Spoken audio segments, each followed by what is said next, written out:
কত দিবে? 2,500 2,500 টাকা দাও।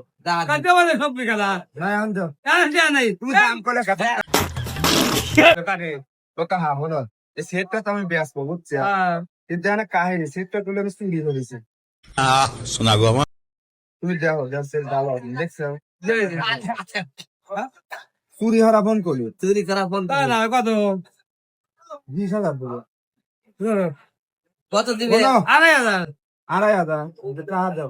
কাটতে বলে और अभी तो रुको क्लाइमैक्स अभी बाकी है কাটতে বলে সবজি খেলা নাই আনতো নাই তুমি দাম করলে কথা দাম পেলে দাম করে টাকা দাও মাল মাল দামে মাল দাও দাও আরে তুমি দাম ভাই কর। বললি না এ বাবু রাখবে দাও দাও আচ্ছা ওই কত কর এই চলো এই শোনা বোঝাই নাই আমার কথা তুমি 2,500 দাও ফোন দাও 2,500 দেবো সন্ধ্যা পর না এখন দাও ওই মাল দিয়ে নাকি পুরো আইফোন আমার কাছে লাইসেন্স পাচ্ছি পুলিশ যখন তখন ধরবি না ভাবলাম পুলিশ মারি দেওয়া তো না তুমি ফোন দাও লাও পুলিশ করেছে ধরি তো আমি পুলিশ আমার ঠিক যাবে না ফোন এখন তোমাকে আমি দিয়েছি। 500 লোক গেছে হ্যাঁ বেচা